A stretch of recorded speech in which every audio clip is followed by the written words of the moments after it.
Est-ce que vous avez remarqué que dans le Nouveau Testament, les commandements du Seigneur et les exigences du Seigneur sont beaucoup plus grandes que dans l'Ancien Testament? Ouais. Et que le Seigneur nous demande dans le Nouveau Testament infiniment plus que ce qu'il demandait dans l'Ancien. C'est vrai que dans l'Ancien, il demandait des lois et des ordonnances, et puis qu'on n'était pas capable, dans la chair, d'observer ces lois et ces ordonnances, mais dans les principes moraux, dans ce qu'il demande au point de vue qualité de vie et d'amour, c'est quelque chose d'infiniment plus grand que ce qu'il demandait dans l'Ancien Testament. Si on ne comprend pas exactement et très bien de quelle manière le Seigneur veut que nous répondions à ces exigences et comment on doit les mettre en pratique, on risque soit de se décourager complètement, soit de devenir très légaliste, et d'entrer et de faire entrer les autres dans un système qui ne va pas marcher, pas plus que la loi ne marchait dans l'Ancien Testament, un système qui ne va pas marcher et où il n'y aura plus que l'apparence et pas la réalité. Donc c'est simplement pour rappeler ce qu'il faut faire et montrer quelle est l'importance de ne pas se laisser aller à dévier de ce que le Seigneur veut faire, pour ne pas tomber ou dans le découragement ou tout laisser tomber parce qu'on a l'impression que ça ne marche pas. Combien de chrétiens je rencontre qui me disent « mais finalement j'ai tout essayé mais ça ne marche pas ».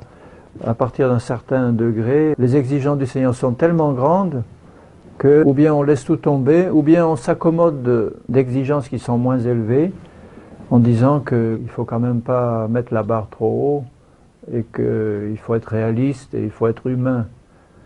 Il ne faut pas empêcher les gens de vivre en leur mettant sur le dos des exigences qui seraient trop grandes. Tout le sermon sur la montagne est très exigeant. Et dans Matthieu 5, par exemple, au verset 38, il dit « Vous avez appris qu'il a été dit œil pour œil, dent pour dent. Mais moi, bon, c'est un peu le leitmotiv du Seigneur, il dit « Vous avez appris que dans le passé, faire ça. Mais moi, aujourd'hui, je vous dis que... Mais moi, je vous dis de ne pas résister aux méchants. Si quelqu'un te frappe sur la joue droite, présente-lui aussi l'autre. Si quelqu'un veut plaider contre toi et prendre ta tunique, laisse-lui encore ton manteau. Si quelqu'un te force à faire 1 000, fais-en 2 avec lui. Donne à celui qui te demande et ne te détourne pas de celui qui veut emprunter de toi. Vous avez appris qu'il a été dit, tu aimeras ton prochain et tu haïras ton ennemi. Mais moi, je vous dis, aimez vos ennemis, bénissez ceux qui vous maudissent, faites du bien à ceux qui vous haïssent et priez pour ceux qui vous maltraitent et qui vous persécutent, afin que vous soyez fils de votre Père qui est dans les cieux. Donc, il y a plusieurs manières de comprendre et de répondre à ces commandements. Il y en a plusieurs et elles sont toutes mauvaises, sauf une manière qui est la bonne. Il y a d'abord la manière humaine de répondre, d'agir. Parce que dans le monde, si on te frappe sur une joue, en général, on réplique de la même manière ou plus fort. Enfin, on essaye de faire valoir ses droits. Donc, dans le monde, si on te touche l'œil, si on te frappe, si on essaie de te prendre ton manteau, si on te force à faire quelque chose, tu vas réagir d'une manière charnelle, c'est-à-dire que la chair va défendre ses droits égoïstes, et ça va faire une dispute ou ça va faire la loi du plus fort. C'est celui qui sera le plus fort qui va réussir finalement à avoir gain de cause. C'est la mauvaise manière de réagir pour un chrétien. Malheureusement, il y en a encore qui réagissent œil pour œil, dent pour dent. Ou bien qui, après un certain temps de patience, finissent par réagir de cette manière-là en disant « Bon, écoute, j'ai été bien bon d'être patient jusque-là, mais maintenant ça suffit. J'ai atteint la limite au-delà de laquelle je n'accepte plus de réagir comme le Seigneur me le demande. » On ne dit pas ça aussi clairement, mais en fait ça revient à ça. On ne veut plus parce qu'on ne peut plus. On a atteint la limite. Il y a aussi la manière moralisante ou religieuse de faire, c'est-à-dire qu'on va comprendre ce que le Seigneur demande. Ça, ce sont les chrétiens qui sont allés un peu plus loin, qui ont compris que le Seigneur, il nous commande quand même de faire ça. Il nous dit un peu plus loin aussi, je vous laisse un commandement, aimez-vous les uns les autres comme moi je vous ai aimé. C'est un commandement. Alors les chrétiens qui lisent ça comprennent que c'est la volonté du Seigneur, ils acceptent cette volonté comme étant bonne et ils font de leur mieux pour s'imposer une règle de vie morale, religieuse. Ils font tout dans toute leur vie pour essayer de mettre en pratique une bonne morale, pour être des chrétiens vraiment qui font plaisir au Seigneur en mettant cette morale en pratique. Bon là c'est peine perdue aussi parce que comme on le fait de manière morale, c'est-à-dire charnelle et religieuse, on entre dans un système religieux où il n'y a plus que la façade, c'est-à-dire qu'on va être comme ça tant qu'on le peut devant les autres ou tant qu'on arrive à se contrôler. Mais dans les circonstances où on est plus libre, ou plus en privé, où on n'est pas regardé par l'Église ou par ceux de l'extérieur, à ce moment-là on se laisse aller et on dépasse les bornes imposées par le Seigneur. Alors comme on sait que c'est pas bien, on le reconnaît en général, on demande pardon au Seigneur et on prend des résolutions, mais on n'arrive pas à mettre en pratique vraiment ce que le Seigneur demande. Et là, si on reste là, on entre dans un système légaliste et religieux, c'est pas celui-là que le Seigneur veut que nous mettions en pratique. Parce que quand le Seigneur dit, si quelqu'un te frappe sur la joue droite, présente-lui aussi l'autre, tu peux obéir à ce commandement de manière religieuse, c'est-à dire que tu sais que c'est bon, quelqu'un va te frapper sur la joue droite, tu vas te rappeler le commandement du Seigneur, et puis aussitôt tu vas tendre l'autre. Tu vas te ramasser un bon coup sur l'autre, bon, si tu as bien intégré le commandement du Seigneur comme une bonne morale, tu ne vas pas réagir. Bon, si tu ramasses 3, 4, 5 claques en suivant, que tu as une volonté assez forte, tu vas tenir le coup, mais tu vois qu'il y a des limites que tu ne pourras pas dépasser. Donc c'est pas ça que veut le Seigneur. Il ne veut pas qu'on soit ni comme le monde qui réagit au quart de tour, ni comme des chrétiens religieux qui s'imposent une règle de vie morale et qui arrivent plus ou moins à la mettre en pratique, mais qui n'arrivent pas à faire vraiment dans l'esprit ce que le Seigneur veut que nous fassions. C'est-à-dire obéir de cœur à 100% pour tout ce qu'il nous demande. Quand il dit, vous avez appris qu'il a été dit, tu aimeras ton prochain et tu haïras ton ennemi. Ça c'était la loi. Dans la loi, on obéissait comme on pouvait, mais le Seigneur ne nous demandait pas d'aimer nos ennemis, il nous demandait d'aimer ceux qui nous faisaient du bien. Nos frères, ou ceux de la même tribu, ou Israël, ils ne traitaient pas Israël comme ils traitaient les païens du monde. Tandis que là, le Seigneur dit, aimez vos ennemis et bénissez ceux qui vous maudissent. Aime ton prochain comme toi-même, c'était bien dans la loi. Mais Jésus ne se contente pas seulement de nous demander d'aimer notre prochain, il nous dit « Aimez-vous les uns les autres comme moi, je vous ai aimé ». Ce n'est pas aimer le bon samaritain qui te fait du bien, c'est aimer ton ennemi qui te fait du mal, et pas le faire de manière morale, parce que le Seigneur demande de le faire, mais de le faire parce que vraiment c'est dans ton cœur et que tu ne te forces pas à le faire. Et le grand danger aujourd'hui dans l'Église, c'est de ne pas comprendre vraiment comment il faut faire, ou alors d'entrer dans un système qui est soit légaliste pour soi, ou légaliste pour les autres. Ça veut dire que si tu as compris ce que le Seigneur veut dire spirituellement, ça ne veut pas encore dire que tu es capable dans la pratique de marcher pleinement par l'Esprit. Tu as compris, parce que le Saint-Esprit t'a éclairé, que ce n'était pas ça. Je pense qu'on a tous compris que le Seigneur ne veut pas qu'on réagisse de manière charnelle ou de manière légaliste et religieuse, mais qui veut qu'on réagisse de manière spirituelle et par l'Esprit du Seigneur. On l'a tous compris, ça.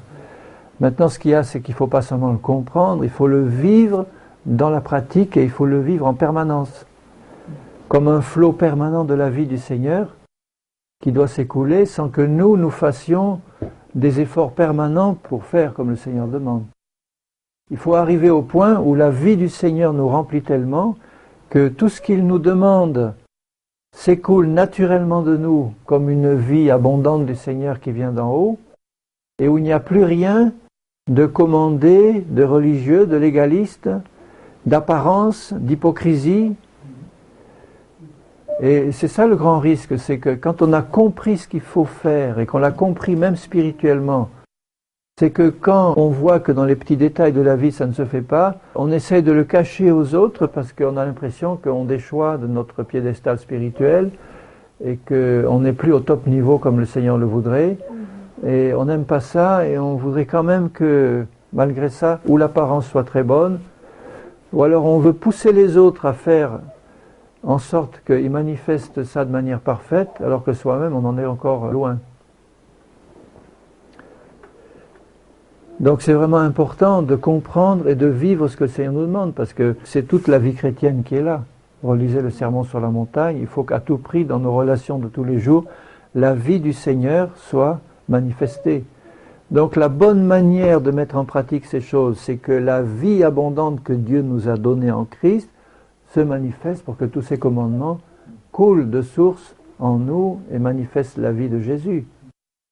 Il faut donc avoir compris par l'Esprit l'Évangile, avoir compris par l'Esprit le message de la croix, avoir compris par l'Esprit ce que le Seigneur nous a donné en Christ, une vie surnaturelle, parce que tendre l'autre joue quand on te frappe la droite, c'est surnaturel. Faire 2000 alors qu'on vient de te forcer à en faire un et le faire de bon cœur, c'est quelque chose de surnaturel. C'est transcendant, c'est plus du tout du domaine de la vie terrestre et de la vie religieuse. C'est une vie qui vient d'en haut et que Dieu veut faire écouler dans nos vies. Et il faut que ce soit quelque chose qui soit naturel. On n'a même pas à y réfléchir. Dès que tu commences à réfléchir sur ce qui devrait être fait d'après le commandement du Seigneur, tu es déjà entré dans le système légaliste et religieux. Au moment où ça se passe, si on te frappe sur la joue, si tu passes un moment à te dire, bon, attention, le Seigneur dit que, donc, là, je vais commencer à contrôler et à faire en sorte pour que ça se passe. Bon, c'est déjà pas mal et c'est déjà mieux que de réagir de manière charnelle, mais c'est très dangereux si on en reste là, parce que là, on entre carrément dans le système religieux et légaliste. De même, si on voit autour de nous des frères et des sœurs qui ne marchent pas pleinement par l'esprit, qui marchent encore dans la chair sur tel ou tel aspect, où on a l'impression que ce qu'ils disent ou ce qu'ils font, c'est charnel, il faut faire très attention à ne pas faire pression spirituelle sur eux, qui va les obliger finalement à entrer dans le système religieux, alors qu'ils ne sont pas du tout dans l'esprit, simplement parce que nous, on a compris ce qui était juste, on veut leur faire savoir, mais d'une manière telle qu'ils se sentent soumis à une pression spirituelle qui va soit les refroidir et les faire retirer, soit les obliger à entrer dans quelque chose que naturellement ils ne sont pas prêts à faire. Et dans tous les cas, c'est mauvais. C'est le légalisme, c'est la définition du légalisme.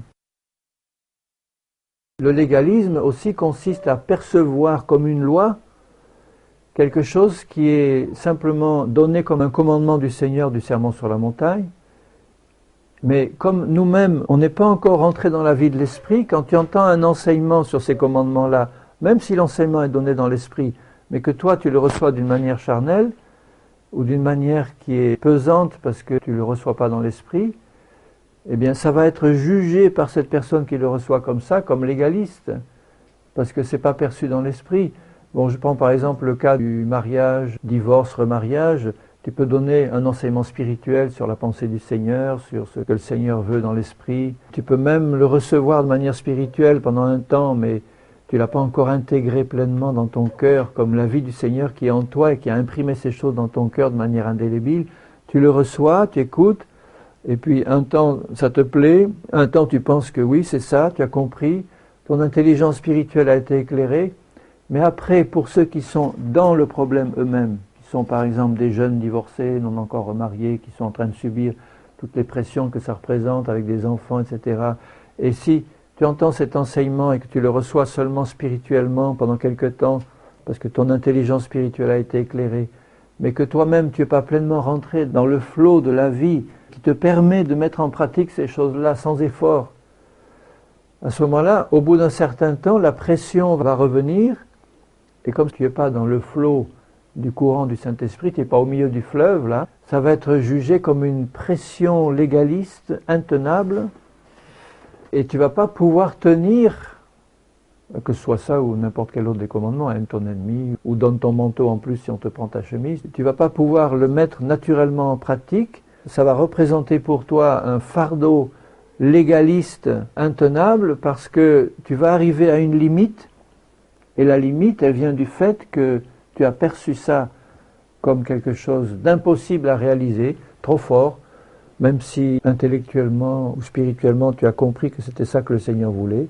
Il y a une limite que tu ne peux pas franchir. Tu vois, le problème se pose quand toi, tu es soumis au problème en question.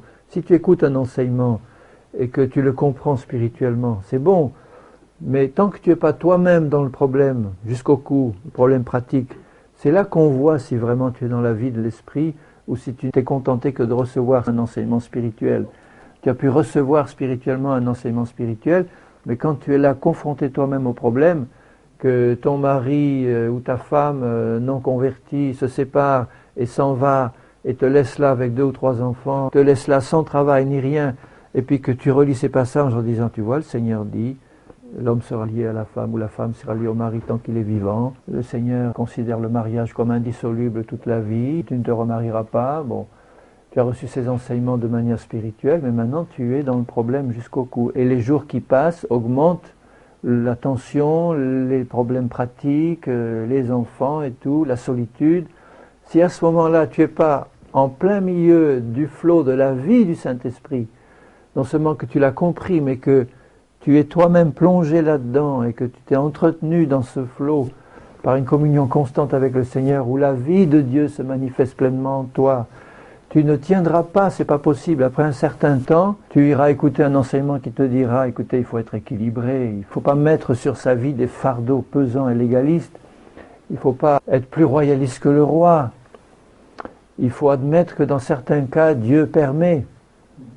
C'est vrai qu'il permet tout. Il permet le péché, il permet tout, il permet la désobéissance, il permet le divorce, il permet le remariage, il permet tout. Donc si on n'a pas non seulement intégré dans son cœur, mais qu'on ne vit pas concrètement dans ce flot de vie divine qui nous permet de vivre ces commandements sans tension et sans problème, c'est là, c'est dans le cœur, c'est fait, ça a été reçu par la foi, c'est planté là, on est dans la paix.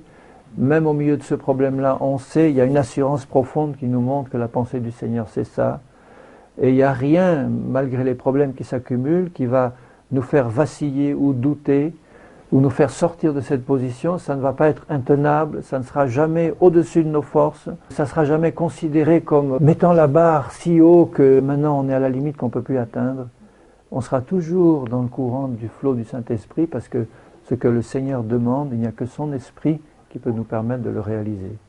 Ça ne sera jamais quelque chose où on se sentira poussé à bout, dans un cul-de-sac, dans une impasse, où là maintenant, on est coincé, on sent qu'on a atteint la limite et qu'on ne peut plus. Si c'est le cas, je dirais, tu es béni, parce que si tu commences à réaliser que tu es dans un cul-de-sac où tu ne peux plus et tu craques, c'est que le Seigneur veut te montrer que ta position n'était pas bonne. Il y avait quelque chose qui manquait encore à ta position, ce n'était pas vraiment la foi qui vient d'une compréhension spirituelle dans le cœur et d'une foi vivante qui vient de l'esprit qui s'exprime en toi. C'était quelque chose qui était encore limité, bridé par quelque chose qui n'était pas complet. Ce n'était pas complètement réalisé. Et ce que le Seigneur veut, c'est que nous arrivions tous au point où nous puissions nous trouver un jour dans une ou l'autre de ces situations auxquelles il nous demande d'obéir, pour qu'on puisse comprendre si effectivement on se trouve dans le flot de l'esprit ou on est encore dans une position en partie religieuse et en partie spirituelle. Donc vous voyez l'importance des tribulations, des épreuves et des souffrances que le Seigneur permet. Parce que c'est là, c'est quand on est dans la situation pratique qu'on voit si on est vraiment dans le flot de la vie de l'esprit ou si on a reçu un enseignement, même si on l'a reçu avec une ouverture spirituelle, est-ce qu'on l'a vraiment intégré par la foi et est-ce qu'on est capable par le Saint-Esprit de le vivre d'une manière naturelle et sans effort, sans problème, avec vraiment la joie du cœur, parce que celui qui est dans le flot de l'esprit, le jour où on vient le forcer à faire 1000, où le soldat, l'occupant, là, le prend par le collet en lui disant « tu vas me porter ma malle pendant 1000 », et puis que tu es là dans la joie, tu viens de faire ce 1000 avec la grosse malle sur le dos, puis arrivé au bout, tu dis « bon, ben maintenant je t'offre 1000 supplémentaires », et puis tu fais 1000 avec lui, mais vraiment dans la joie de l'esprit, sans aucune tension, sans même penser qu'il va falloir que tu le fasses parce que Dieu l'a demandé. C'est quelque chose qui vient naturellement. Tu ne peux le savoir que quand tu es dans la situation. Avant, tu peux dire, d'accord, j'ai compris, Seigneur, c'est bien, c'est passé. Mais quand ça se passe là, et Dieu va vouloir que ça se passe pour chacun de nous. Il connaît le point faible où on n'a pas intégré vraiment son enseignement et sa parole de manière spirituelle. Et il va permettre d'une manière ou d'une autre qu'on soit confronté aux problèmes pratiques, un ou l'autre des problèmes pratiques qui soulèvent là, pour que dans cette situation-là, nous puissions savoir clairement si on est dans la foi et dans la vie de l'esprit ou si on est encore dans la religion. ou en partie dans la religion et en partie dans le légalisme religieux. Et si, dans l'épreuve, la tension est trop forte au point où on arrive à dire non, cette fois la barre est trop haute, le Seigneur n'a pas vraiment voulu dire ça. C'est là que l'échappatoire des doctrines humaines rentre, parce que partout où il y a eu des doctrines humaines qui ont remplacé la parole de Dieu, c'était que la parole de Dieu n'avait pas été ou enseignée dans l'esprit ou reçue pleinement dans l'esprit, et que forcément à ce moment-là on s'est trouvé confronté à une épreuve où on a atteint la limite, et comme on ne pouvait pas obéir à ce que Dieu a demandé, au lieu de se remettre en cause et de dire, bon Seigneur, il y a quelque chose qui ne va pas, non pas dans ta parole, mais dans la manière dont je la vis ou je la comprends, parce que ça coûte trop de dire ça, on a dit, Dieu n'a pas vraiment voulu dire pleinement ça, ou alors il admet telle exception. Et à ce moment-là, on trouvera toujours dans la parole un verset qui va nous conforter dans cette position et qui va nous permettre de dire, Dieu permet le divorce si ton mari infidèle s'en va, en cas d'adultère. On va sortir le verset de l'Ancien Testament qui dit, si ta femme qui était infidèle revient à toi, c'est une abomination maintenant de la reprendre parce que tu vas te souiller.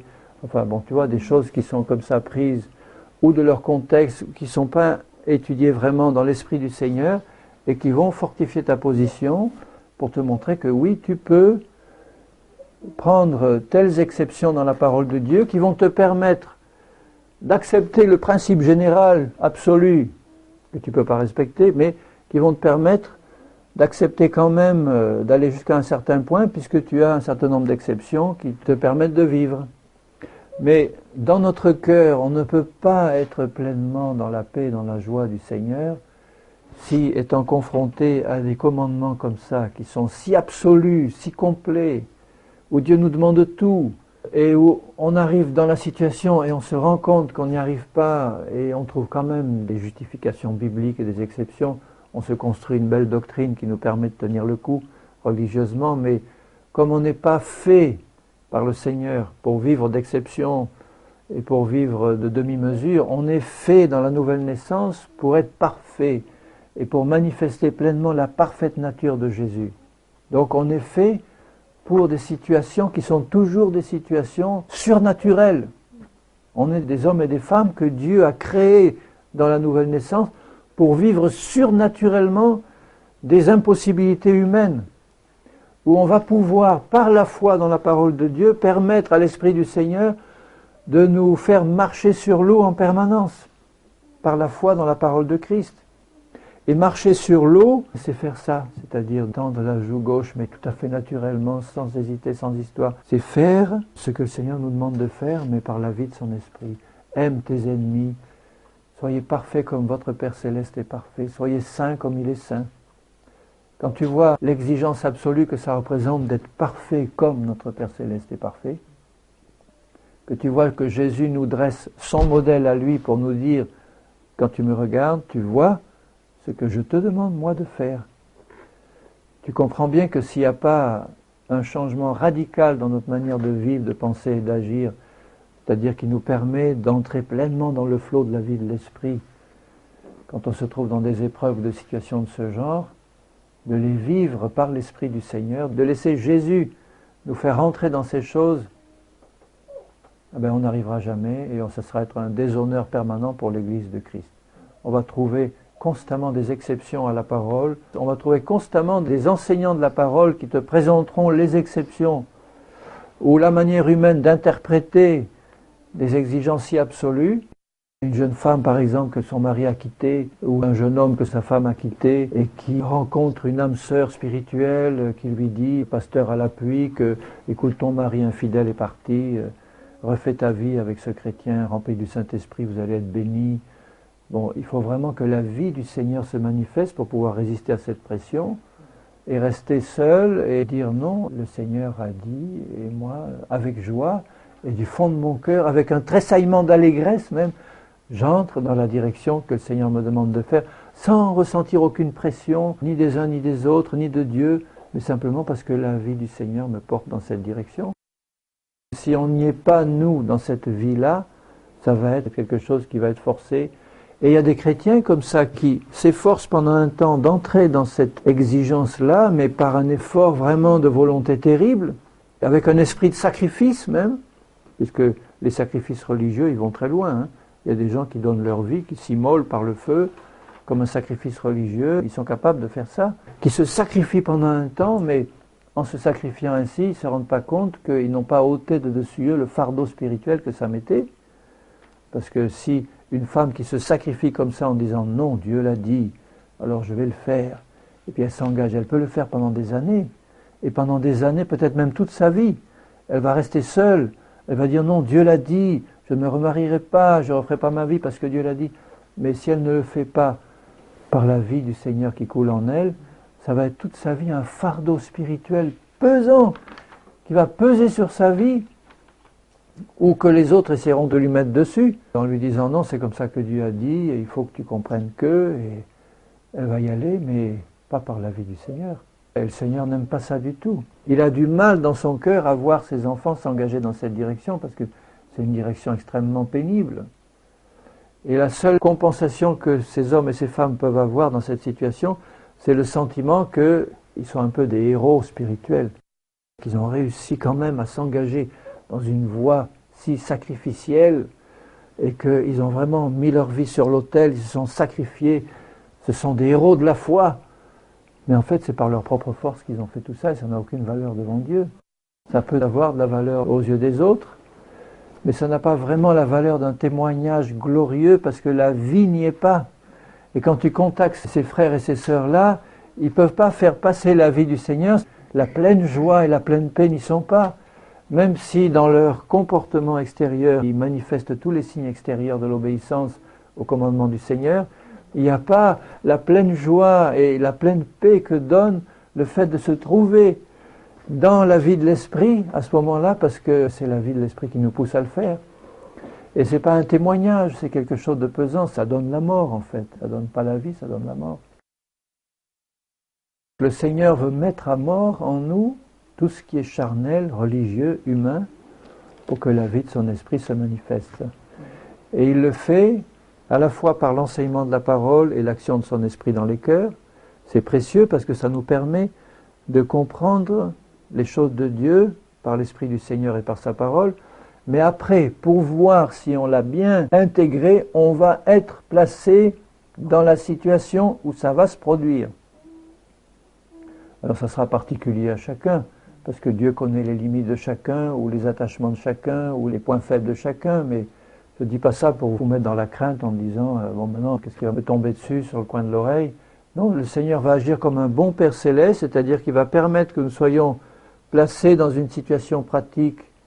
Ça peut être quelquefois un tout petit détail, une situation pratique où là le Seigneur va voir si, et toi aussi tu le verras, si c'est vraiment la vie de l'Esprit qui s'exprime naturellement et immédiatement en toi ou au travers de toi dans la situation présente, sans que tu fasses le moindre effort pour que ça se passe, comme le Seigneur le demande.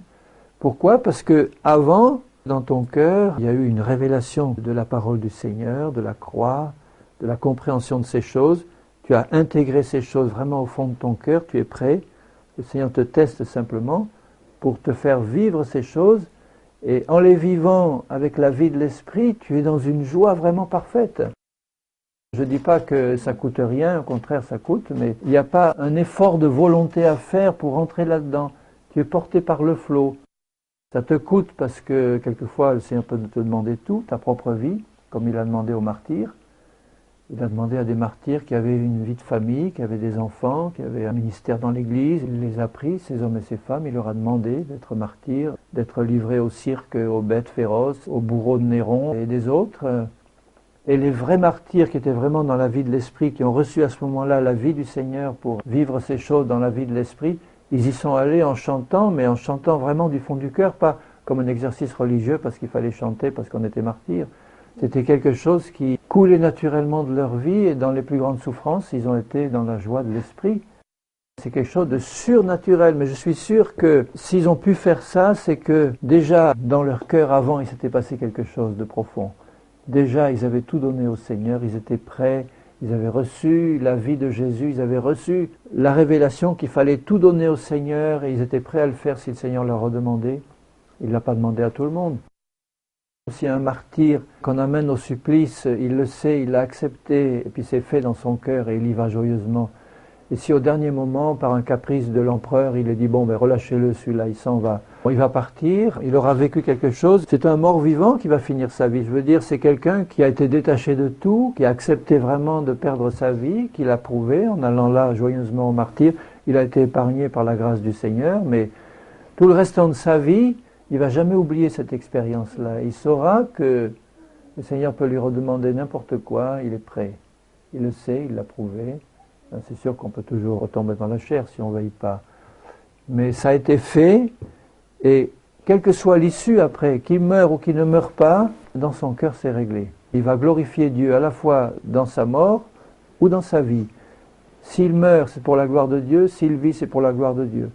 Et un homme qui sort du martyre comme ça et qui continue à vivre, ça va être quelqu'un qui va semer la vie du Seigneur, parce qu'il est passé par la mort, le Seigneur la lui a rendue pour un temps, mais c'est la vie qui va répandre. Mais le Seigneur voudrait qu'on fasse ces choses en permanence dans notre vie de tous les jours, parce que recevoir une claque, c'est déjà un début de martyre. Ou bien te prendre ta belle chemise à laquelle tu tiens tant, on te dépouille de quelque chose dont tu es très proche. Et la vie du Seigneur qui est en toi te dit, mais donne aussi ton manteau, donne ton beau manteau. Ou ton ennemi arrive, ton pire ennemi, ben, il n'y aura pas dans ton cœur, si vraiment la mort de la croix est passée par là, il n'y aura pas dans ton cœur de réserve, de tension. Ton pire ennemi se trouve là, la vie de Jésus s'écoule par un amour qui sort là, du fond du cœur et qui se déverse sur lui, sans aucune retenue, sans aucun effort. C'est quelque chose qui coule. Alors pour arriver dans cette situation-là, le Seigneur sait exactement où nous nous trouvons les uns les autres. Il n'y a que lui qui peut vraiment le savoir. Nous pouvons avoir une certaine révélation, mais je crois que nous devons faire, nous, un pas permanent vers le Seigneur pour lui dire « Seigneur, toi tu vois où j'en suis, révèle-moi en permanence où j'en suis moi ». Et je crois que le Seigneur le fait dans toutes les épreuves que nous pouvons traverser personnellement. Dans la manière dont nous réagissons, il veut nous montrer où nous en sommes. Est-ce que la mort de la croix est passée par là, au point d'accepter avec joie, quelles que soient les choses qui peuvent arriver dans notre vie. Quand on est vraiment consacré au Seigneur, je dis Seigneur, c'est ta volonté que je t'ai demandé, c'est ta volonté qui va se passer, quelles que soient les souffrances que je peux connaître maintenant, quelles que soient les difficultés, les problèmes que je peux avoir maintenant, et qui sont très grands et qui font pleurer, Seigneur, dans le fond de mon cœur, tu dois voir que la joie de ton esprit est là. Et la joie de ton esprit m'amène, avec foi et confiance, à m'avancer dans ta solution à toi. Et ta solution, c'est que je sois rempli de ton amour, de ta joie et de ta paix, et que ça déborde, parce que je sais que je suis dans ton plan. Alors c'est peut-être un peu difficile on ne peut pas comprendre ça intellectuellement, de dire comment est-ce qu'on peut à la fois souffrir intensément parce que Dieu est en train de nous prendre tout, et puis en même temps éprouver une joie intense, spirituelle, parce que tu sais que tu es dans le plan de Dieu et que Dieu ne t'abandonnera pas et que Dieu est en train de faire un travail dans ta vie, et bien les deux peuvent coexister parfaitement. C'est sûr et certain. Et comme c'est la joie du Seigneur qui est la plus forte, même si tu es en train de pleurer toutes les larmes de ton corps, tu vas encore, par la vie du Seigneur qui est en toi, être capable de manifester la joie de Christ.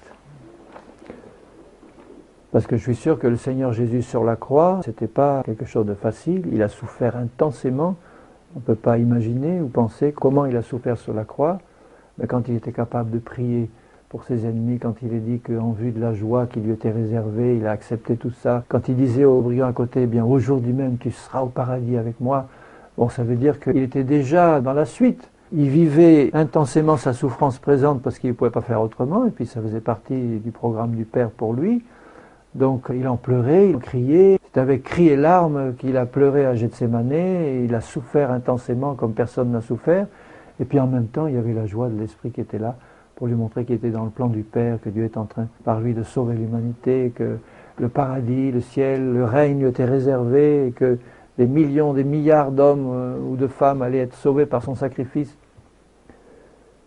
Ben, c'est un peu cet esprit-là que le Seigneur veut planter en nous, parce que quand il nous demande de renoncer à tout, d'accepter la mort de la croix, la mort à nos désirs personnels, de l'accepter parce que c'est le plan de Dieu, mais en vue de la joie qui nous est réservée, de pouvoir vivre la vie de l'Esprit, de pouvoir vivre le sermon sur la montagne, de pouvoir vivre la perfection de Jésus, de pouvoir vraiment laisser Jésus s'exprimer au travers de nous, sans retenue, comme il le voudrait, et d'une manière parfaite. Comprenez que ces choses-là n'ont pas de prix. La seule chose qui peut bloquer et nous empêcher justement d'arriver au bout et puis d'accepter les compromis et les limites que les hommes imposent par leur doctrine à la vie du Seigneur, la seule chose qui peut le faire, c'est si nous, dans notre cœur, on n'est pas disposé à aller jusqu'au bout avec Jésus, à renoncer à tout, à renoncer à notre propre vie, aller jusqu'au bout avec Jésus pour lui dire « Seigneur, je t'ai donné toute ma vie, tu en fais ce que tu veux, tu vas au bout de ton plan pour moi, tu as en face de toi, Seigneur, quelqu'un qui t'aime et qui veut te laisser faire jusqu'au bout. Fais comme tu veux, Seigneur, fais comme tu veux. » Et à partir de là, tu sais que tout concourt à ton bien. Tout ne peut concourir à ton bien que quand tu aimes Dieu de cet amour-là, que tu as compris par la révélation du Saint-Esprit à quel point l'amour de Dieu a été répandu sur toi et pour toi, par Christ, par tout ce qu'il a fait pour nous et qu'il nous a donné. Quand tu as reçu cette révélation de l'amour de Christ pour toi, quand ton cœur a commencé à s'ouvrir et que tu dis « Seigneur, tu m'as fait comprendre l'amour merveilleux que tu m'as donné en donnant ta vie pour moi. Mais Seigneur, maintenant, moi, dans mon cœur, je n'ai qu'un désir, c'est t'aimer. Je t'aime et je veux que tu fasses dans ma vie toute ta volonté. Tout. Quel que soit le prix à payer ce n'est pas un prix pour obtenir quelque chose. C'est pour renoncer à des choses auxquelles je peux être encore attaché. Tu vois, donc ça, d'accord, Seigneur, ça... Le prix à payer, si c'est renoncer à ma vie propre ou à toutes sortes de choses qui peuvent être chères à ma vie personnelle, au point que si je restais attaché à ça, ça me priverait de ta vie. Alors Seigneur, non, c'est pas ça que je veux. Je veux que ta vie se manifeste, que je puisse entrer dans ce serment sur la montagne, mais naturellement, comme surfant sur les vagues de l'esprit, naturellement, faisant les choses que Dieu me demande de faire, mais par la vie du Seigneur qui coule en moi, sans aucune hypocrisie, sans répondre aux pressions des autres, ni exercer aucune pression sur les autres. Alors là, c'est vraiment le paradis sur terre et dans l'Église. C'est formidable. Dans tous les actes quotidiens de notre vie, qu'ils soient petits, qu'ils soient grands, le Seigneur va permettre qu'on soit placé dans des épreuves de ce genre-là, où il va nous demander quelque chose qui nous coûte. Pour certains, ça va être leur propre vie. Pour d'autres, ça va être des situations difficiles parce que ça va entraîner des implications d'argent, par exemple, ou de terre, ou de biens, ou de n'importe quoi, auxquelles le Seigneur voit qu'on est attaché au point où ça risque d'être un blocage spirituel. Et comme le Seigneur le voit, il ne va pas nous laisser dans cette situation, donc il va commencer par nous parler pour que sa parole pénètre dans nos cœurs et qu'au fond de notre cœur, on y renonce. Mais même quand on y a renoncé, il se peut que effectivement, on soit testé, comme Abraham l'a été, qu'on soit testé pour dire, eh bien, je te demande de me le donner. Ou je te demande de faire ce que ma parole te demande de faire. Et si à ce moment-là, l'œuvre de la croix s'est faite, et que dans le cœur, on a accepté la révélation du Seigneur et la vie du Seigneur, à ce moment-là, on va naturellement demander que le Seigneur continue de disposer nos cœurs pour que ce renoncement complet à tout et à soi-même soit vraiment effectif et que la mort de la croix passe vraiment sur notre chair pour que vraiment la vie du Saint-Esprit puisse naturellement se manifester et qu'on soit ni des légalistes religieux, ni même partiellement, et qui nous donne l'œil ouvert pour voir chaque fois que, ou bien on fait pression sur les autres, pour les faire rentrer dans quelque chose pour lesquels ils ne sont pas encore prêts à rentrer, ou bien que nous, on fait pression sur nous-mêmes pour nous obliger à avoir une apparence vraiment spirituelle, alors qu'en fait, ce n'est pas réglé dans le fond du cœur. Ça, il faut éviter à tout prix ce genre de choses. Je préfère des chrétiens qui, dans la pratique, marchent complètement à côté de leur pompe sur tel et tel domaine, plutôt que de se forcer à avoir l'apparence spirituelle, parce qu'ils ont compris certaines choses, mais ils n'ont pas la vie. Mais la chose que nous devons préférer le plus, évidemment, c'est une œuvre parfaite de Dieu dans nos cœurs. Amen, alléluia. Seigneur, ma prière, c'est que ta vie, donc ta joie, ta paix parfaite, puisse toujours remplir nos cœurs. Nous remplir à déborder pour nous transporter comme un fleuve puissant dans tout ce que ta parole nous demande. Que ce soit comme un fleuve de vie, Seigneur, qui coule en nous et au travers de nous et qui nous permet d'entrer naturellement dans tes plans parfaits, dans ta parole parfaite. Que ce soit rien de religieux ou de légaliste, Seigneur, et que ce soit vraiment quelque chose de naturel. Permets-nous aussi, Père, de ne jamais faire pression ni sur nous-mêmes ni sur les autres, pour que nous n'ayons que l'apparence et pas la vie. Et donne-nous de ne jamais ni juger ni critiquer ceux qui marchent encore dans la chair, Seigneur, mais que nous puissions donner l'exemple et les aider à entrer dans ce flot de vie. Père Saint, au nom de Jésus. Amen.